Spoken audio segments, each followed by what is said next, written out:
AI in metal backfires, the sad truth about Ozzy Osbourne, and the mighty Saxon are getting ready to bring us the future past. Metal is live and well, so let's see what keeps it going today. Here you go. Arch Enemy's new album.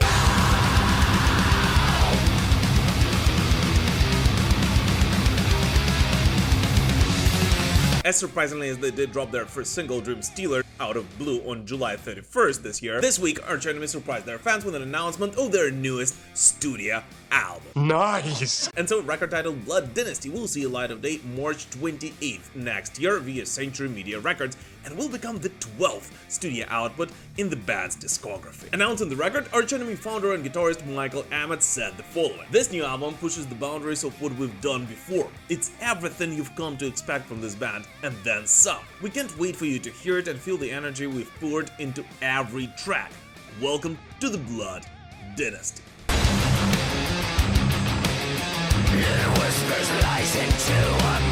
This new studio release will come the very first one since the release of Deceivers back in 2022, and the first LP with the band's newcomer guitarist Joey Concepcion, which, just a reminder, has made his live debut with Arch Enemy only on April 24th this year. And for now, the only studio material we can hear Joey actually playing on with Arch Enemy is in fact the Dream Stealer single, which was released this summer.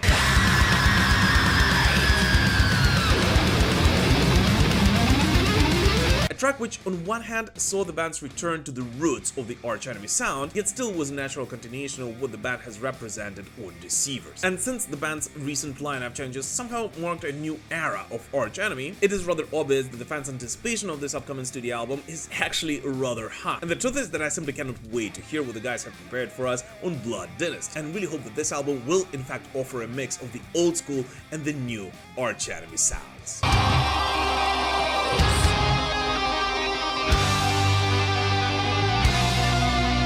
By the way guys, real quick, here I just want to point out that only around 30% of the people who watch my videos are actually subscribed to the Metal Pilgrim channel, and this is something I'd really like to change. So if for some reason you still haven't done so yet, and especially if this is not the first video you're watching on the show, I would really appreciate it if you would consider subscribing right now.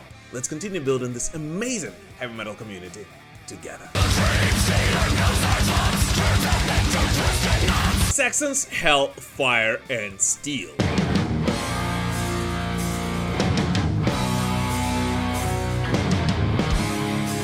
New wave of British heavy metal pioneers, the mighty Saxon, have finally announced their plans for 2025, and in all honesty, it looks like it will be a real treat for all of the fans of classic heavy metal.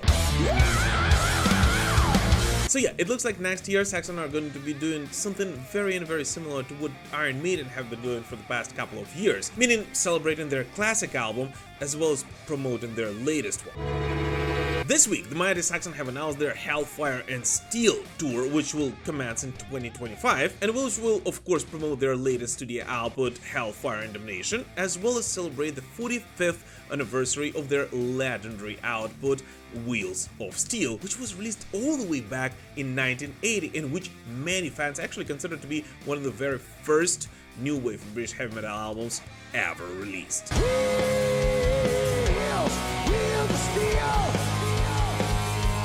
Announcing Hellfire and Steel, the band stated, "This tour will see us perform our classic album Wheels of Steel in its entirety on what will be its 45th anniversary, plus all the hits, fan favorites, and songs from our new album Hell, Fire and Damnation.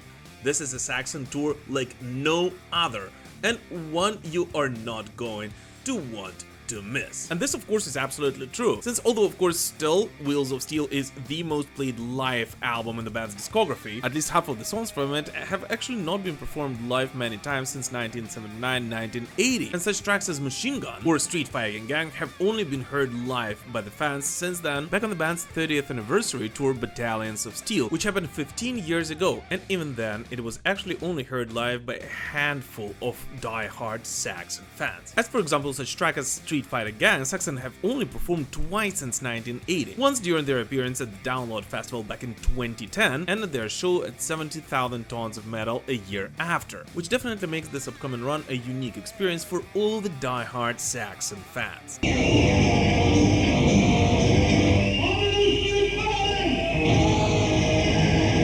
Here's the thing, if you're not new to the channel, you most likely kind of knew that Saxon was going to do something along those lines, as Biff Byford literally told us about it a couple of months ago. Within that set list, we're thinking about doing one of our classic albums from start to finish. That'll be awesome. So maybe the one that just turned 40. I'll keep you posted on that. Either way, Saxon will kick off Hellfire and Steel on February 4th with a show in Bremen, Germany. Yet what is kind of strange is that despite it having all the qualifications of being a huge success, as of right now, only 21 dates in Central and Northern Europe have been announced. And we still don't know whom Saxon will take on the road as their support act. Although I guess a little note at the bottom of the poster does give out that there will be many other dates announced soon, with a very high chance of Saxon taking the show across the world and far beyond Europe.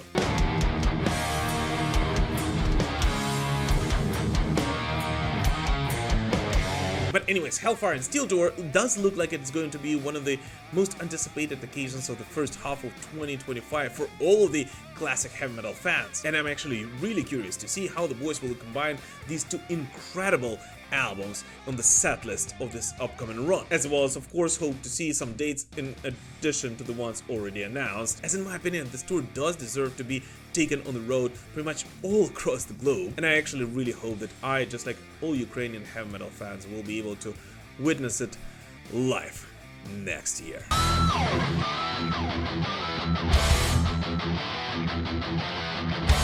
By the way, as you guys all know, Halloween and later on Thanksgiving are almost upon us, and therefore now it will be the best possible time to get some monstrous Metal Pilgrim merch, especially if you're planning to attend some metal concerts in the coming months. And in case if you guys do decide to do that, which by the way you can do at metalpilgrim.net, I'll be more than happy to send it pretty much anywhere around the world. And running a bit ahead of myself here, I just want to say thank you for all of you who do, because it actually does help me keep this show afloat quite a lot.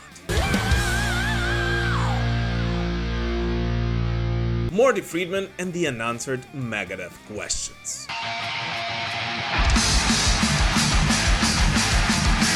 This December 3rd, the legendary guitarist Marty Friedman will finally release his autobiography titled Dreamin' Japanese, which sounds like it will be a real treat for all of the die-hard Megadeth fans. Now, talking to the journalist Metal Dave Glasner during his appearance at the Talk Louder podcast, Marty Friedman unveiled a little bit of what exactly he will be talking in his autobiography, and it sounds really promising. I think there's a lot of unanswered Megadeth questions, and there's a lot of unanswered Hawaii questions and Cacophony questions. I think people are gonna be really genuinely surprised at the clarity of detail in the Megadeth times, because it's not something that I've talked about since I left the band. And the stuff that I did talk about while I was in the band was very much like kind of promotional. Talking about the guitar parts and talking about we're touring this part of the world now.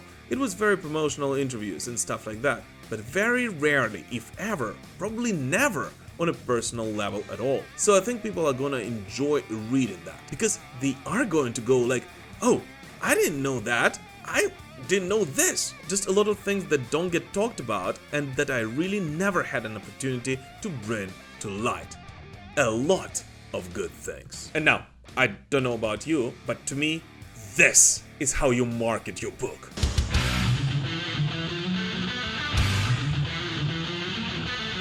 So yeah, obviously this statement has kind of intrigued all of the Megadeth fans, and even myself. I'm actually really curious to read this book right now and see what exactly Marty is talking about. And of course know more about the golden years of Megadeth and Marty's time in the band and his relationship with Dave Mustaine. And I actually think that I'm gonna go and pre-order it right now.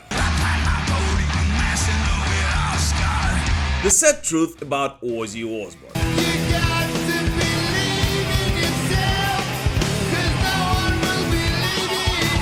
In just just about a couple of weeks, the legendary Prince of Darkness Ozzy Osbourne will finally get inducted into the Rock and Roll Hall of Fame as a solo artist, which, by the way, is long overdue, but we're not going to talk about that because we spoke about that quite a lot before. We finally know who will take part in the induction ceremony for the legendary Prince of Darkness, as according to Rolling Stone magazine, it will be Billy Idol, Maynard James Keenan, and Jelly Roll who will sing Ozzy Osbourne's songs, with a band consisting of Zakk Wylde, Andrew Watt, Steve Stevens, and Wolfgang Van Halen on guitar, as well as the Metallica bassist Robert Trujillo and Red Hot Chili Peppers drummer Chad Smith. And the Ozzy Osbourne induction speech will be given by nobody else but Jack Black.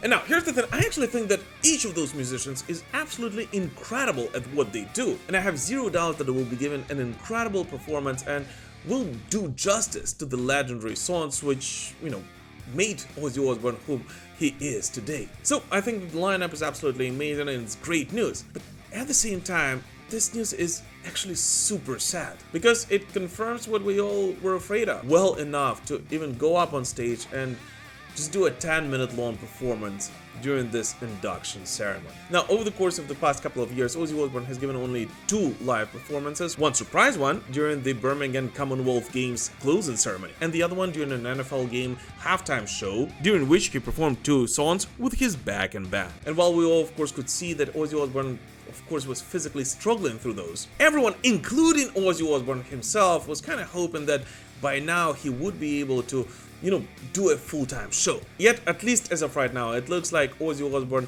will not be able to give a proper show, even a short one. Which, of course, is super sad news for all the heavy metal fans.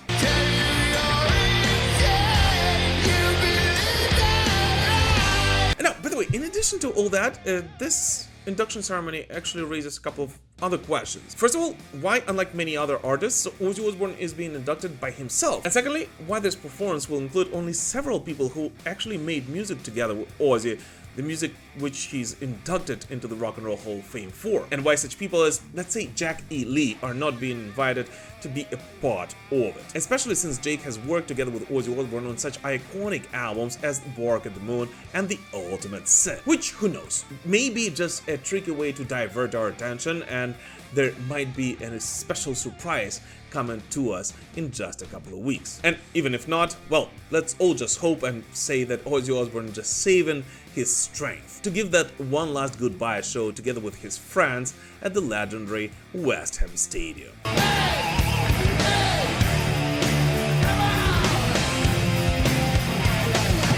Kerry King's North American tour.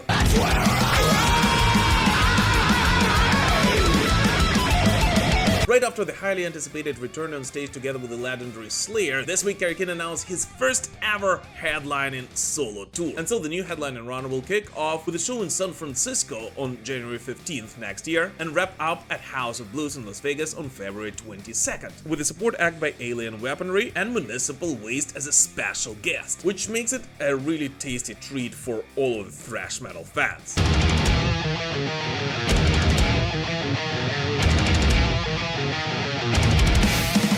Now, here's what Kerry had to say about this tour. Getting back on the road for the first time in 5 years wasn't exactly like riding a bike, that's for sure. I've never had that much time off, but the first tours with my new band in the United Kingdom and Europe, and then in America with Lamb of God and Mastodon, were all total blasts. We'll be headlining on this next tour, so we're playing a longer set than we did with Lamb of God and Mastodon, and we've got a little bit of a learning curve, so we will start rehearsing the first week of November, and we might put an extra Slayer song into the set and learn a cover song or 2. And here he actually raises a rather interesting point.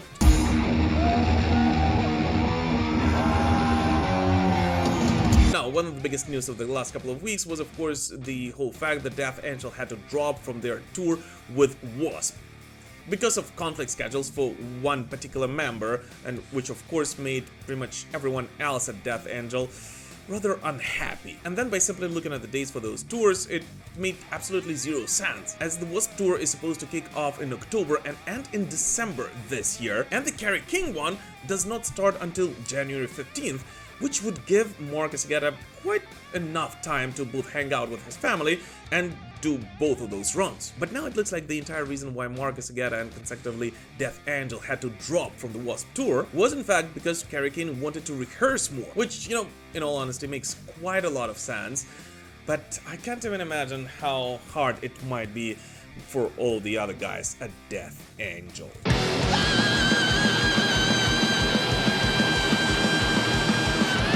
But either way, the new Kerry King tour sounds pretty cool, and now I'm actually really curious which new Slayer song they will include in the set, as well as which covers they're preparing for that run, and whether Kerry, who as we all know is a huge Judas Priest fan, would like to pay tribute to the metal gods on this upcoming tour.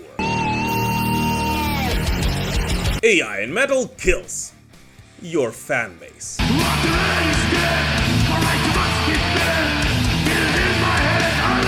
Let's start with the good news. The legendary German heavy metal band Gravedigger announced their newest studio album, which will be titled Bone Collector and will be released on January 17th next year. And this is indeed great news.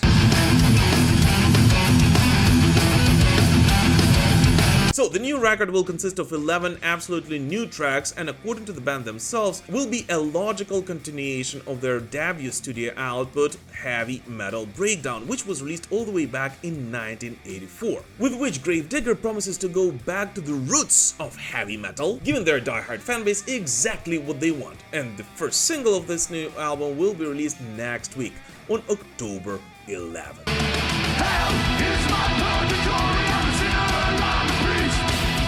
And once again, this is just great news, and everything would be absolutely amazing if not for one if. This is the album cover for this record.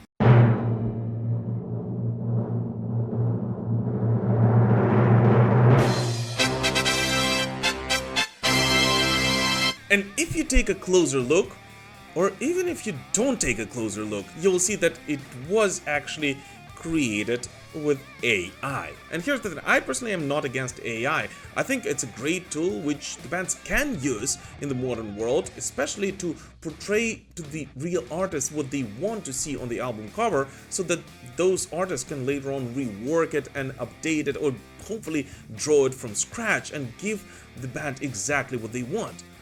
But in this case, it looks like the band didn't really even bother to change it. I mean, some of the skeleton's arms grow in weird directions, and the writings on the gravestone make zero sense. Which was of course noticed by Gravedigger fans on social media, and later on confirmed by the band themselves, who stated simply, "Cover artwork is basically created by AI and edited by Chris Boltendall and Wanderly Perna." So they didn't even show it to an artist before releasing it. And this is when it becomes a problem. Now, I'm not gonna go into the whole debate about the dangers of AI and about how artists have to eat and feed their families. I think you guys all know that kind of stuff. But in this particular case, it actually backfired for Gravedigger quite a lot, as quite a lot of fans, at least on social media, say that they will actually boycott the album by their favorite band. And since the band has decided to go with half measures and create only half of the whole experience of this particular record authentically, they will do the same and will only listen to this album on Spotify instead of actually purchasing the record. And you know, in all honesty, I kind of see the point in this. And just for the note, I actually consider myself a fan of Gravedigger. I think it's a great band, and back in the day I spent hours and hours listening to some of their earlier material. And I'm actually really looking forward to hearing what the boys have prepared for us on this upcoming studio record. Yet at the same time, it is very important to understand that today, in 2024, fans actually value authenticity the most. And for many of them, in the world of streaming platforms and digital music, the wholesomeness of the experience of enjoying the record by your favorite band is as important as it was for many back in the 80s. And this is exactly why so many fans feel disappointed and cheated. And I think David Reich has summed it up pretty nicely in the comments to the original band's post. I will say this as many times as necessary. In an age where there's so many fantastic music coming out that you'd need 5 entire lifetimes just to hear it all, a band using AI art is a great reason to not listen to an album and move right along. And you know what? Even though I will of course listen to the upcoming Gravedigger album, I can't really disagree with the guy.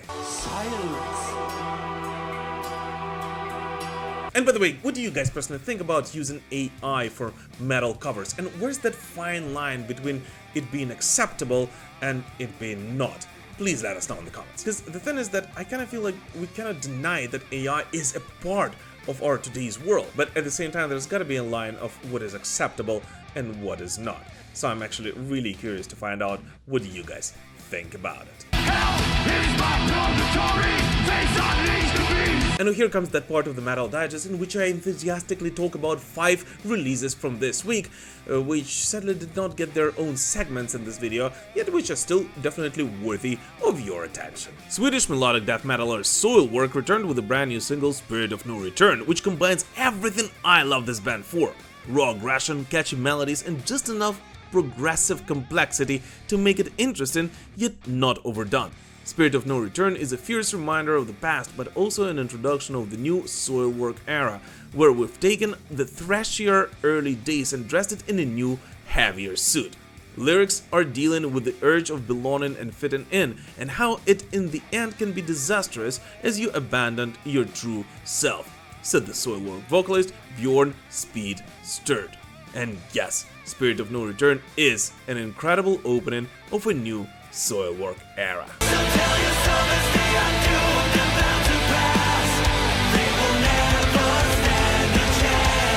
Italian metal legends Lacuna Coil announced the release of their 10th studio album, Sleepless Empire, which will come out on February 14th, 2025, and will become the band's first studio record in 6 years. And to celebrate this occasion, Lacuna Coil also dropped their first single from the record, titled Oxygen, which, according to the band, is a powerful exploration of emotional struggle and inner conflict.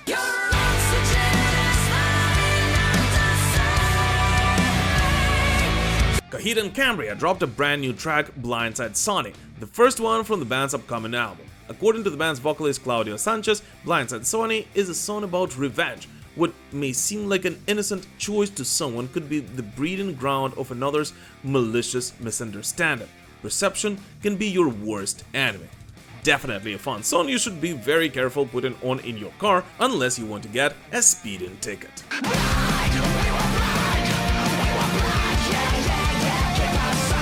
Mongolian metal band The Who have unveiled what may be one of the best covers on Iron Maiden's The Trooper ever released. The single, which has dropped right before the band kicked off their tour in support of Iron Maiden in North America. What a great way to pump the crowd and make them appreciate the opening act even more.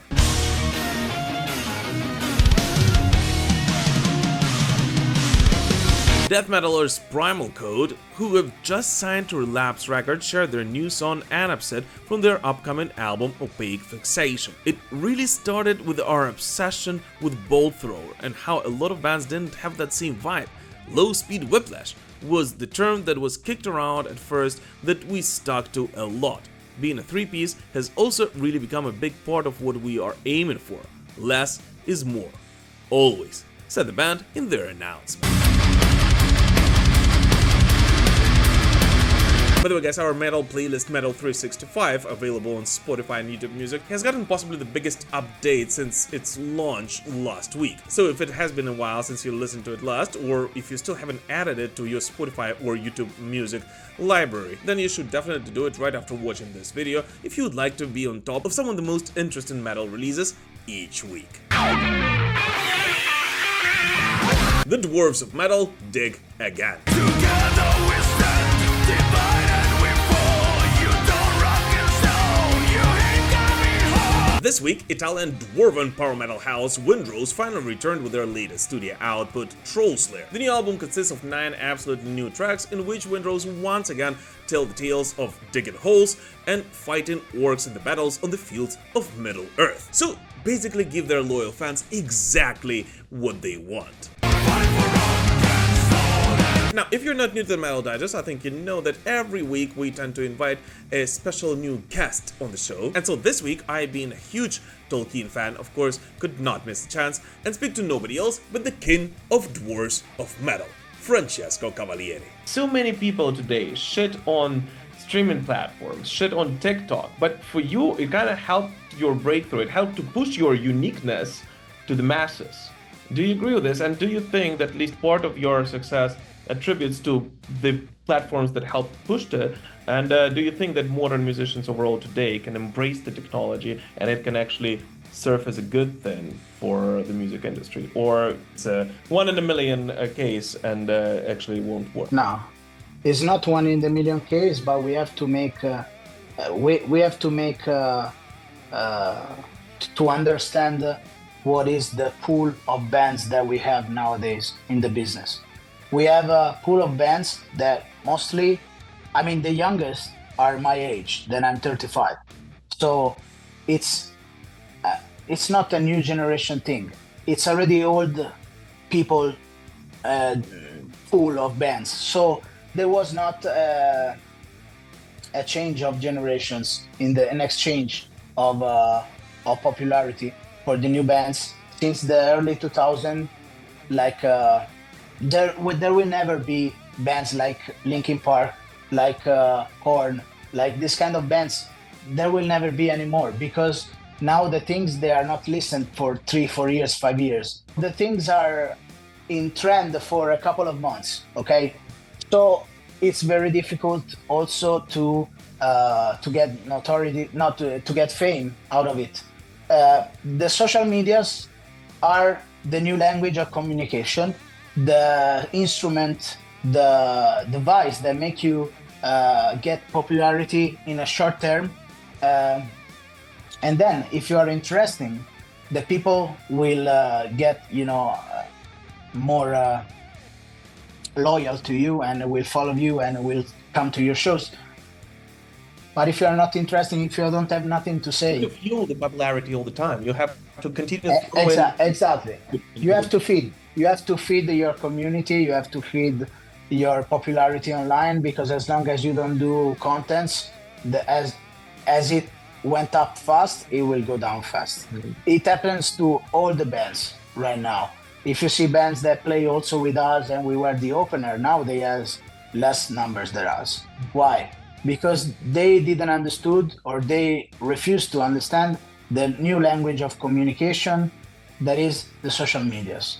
And we do it, we master it, let's say, because also I don't see many bands doing social medias like we do. We gave it an imprinting of not serious stuff on our page, because it's good also this.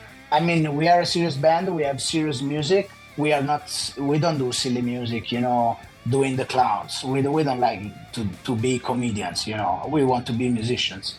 But it's correct to embrace and to understand and to study what is the new languages of communication in the business. Otherwise, you will be cut out. Now, the full interview with Francesco is already available on our second channel, MP2. So if you'd like to know more about this band, or if you'd like to know how the flip they were able to achieve the success they did over the past couple of years, you should definitely check it out right after watching this metal digest. But for now, I just wanted to point out that Trollslayer is an album on which Windrose give their loyal fans exactly what they want, as one of the boys continue following the formula that they themselves created a couple of years ago, and which seems to work pretty well for Windrose. Yet at the same time continue introducing some new twists to make it more fun and entertaining for all of the fans of dwarven metal. So yes, if you are a fan of Windrose, I have absolutely zero doubts that you will absolutely love Trollslayer. And if it is the first time you ever hear about this band,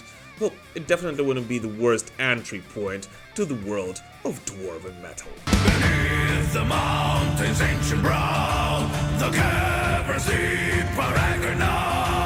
But anyways, what new music did you listen to this week? Please let us know in the comments. As always, thank you so much for watching this video, guys, and more than anything, thank you so much for supporting me, this show, and Ukraine through this very difficult time. This digest actually has a bit less segments than usual ones, just because there were so many attacks on KF in the past couple of weeks, but I promise you that I will pick it up next week. So of course, make sure to like this video, share it if you'd like to, subscribe to this channel, subscribe to my Instagram, Facebook, you know the drill. God bless you all, and we will prevail. Slava Ukraini!